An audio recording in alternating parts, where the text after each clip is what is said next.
11 minutes of non-stop news and weather. News 12's 11 at 11 starts right now. Pirates on the prowl, sunken treasure. It sounds like the next Hollywood blockbuster, but this is real life. CBS 12's Eric Roby joins us live to tell us about a South Florida man on the hunt for treasure. Eric? Well, Liz, Jack Black, eat your heart out. Burt Weber says that he's close to finding two treasure ships that sunk hundreds of years ago. From fighting ship-eating reefs to modern-day pirates, this is sure to be an adventure fit for the silver screen. He made history by uncovering history. All right, look at that! You got one. That's it. From coins to priceless artifacts, South Florida resident Burt Weber has found it before. It's silver! Lots of holy smokes! And now, 30 years later, at the age of 65, Burt is planning on doing it again. Regardless of how old you get, there's always that little boy for the adventure part of it.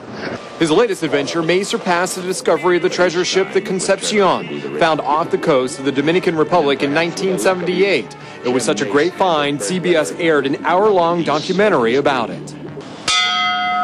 Burt is now heading back to the same waters, outfitting his new ship, the Ocean Lady, with the most advanced treasure-finding equipment available. By no means is this your normal treasure hunt. In fact, the conditions that the crew is going to be working in, they are so extreme that Burt had to design his own equipment, just like this high-tech underwater metal detector. It has never been used before, and it could be the key to finding the treasure. And this time, it's a family affair. Eric Weber is Burt's son. He'll be one of the divers using the high-tech cesium magnetometers that can zero in on tiny pieces of metal on the ocean floor.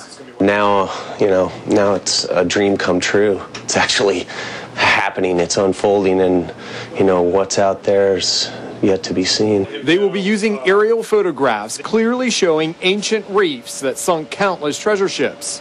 We're the first ones to ever map the South Reef. It'll be a methodical process where all these heads are buoyed and surveyed. Burt is looking for two specific shipwrecks. By using the same historical logs and documents that helped him find the Concepcion, Burt is confident he will find the treasure that's worth about $100 million.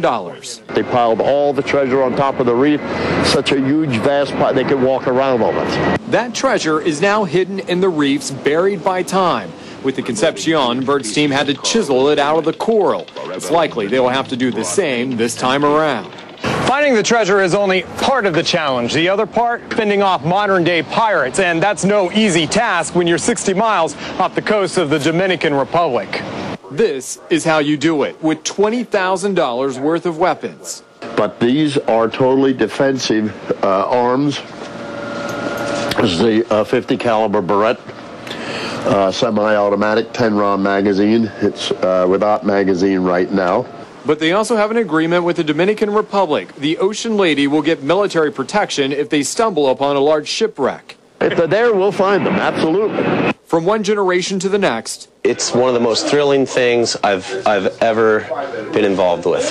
The Weber family is ready to go, and with their infamous determination, it's only a matter of time before a new treasure is uncovered and history is rewritten. The treasure of the Concepcion is undoubtedly among the richest in history. Just like before. Well, no one said that treasure hunting was fast. Right after we shot our story, a serious problem was discovered with the Ocean Lady. She is now dry docked, getting repaired. But by the end of the month, if everything goes well, she should be fixed and sailing for the Dominican Republic. Now, Eric, Burt has obviously worked out something with the Dominican Republic. If they're going to use their military to protect him, what kind of agreement do they have? These days, you have to work out an agreement before you start, because you don't want any lawsuits afterwards, especially if you have a big find. And the agreement with the Dominican Republic, some think it might be kind of harsh. Burt has to give 50% of the findings, but take into consideration, if he's going to be making a lot of money by finding that treasure, 50% is still a lot for him to get. He's going to be a rich man. Yeah. Lots of pieces of eight. Exactly. Right there. Thank you, Eric. Another treasure hunt is already underway on the Treasure Coast. It's happening here about 2 miles south of the St. Lucie nuclear power plant. Famed treasure hunter Taffy Fisher-Apt, the daughter of the legendary fortune seeker Mel Fisher, chartered the search. The crew is searching for what's commonly referred to as unknown shipwreck. The ship is believed to be part of a 1715 Spanish fleet that sank in a storm that holds holds full of treasure. Oh, That's why they call it the Treasure Coast.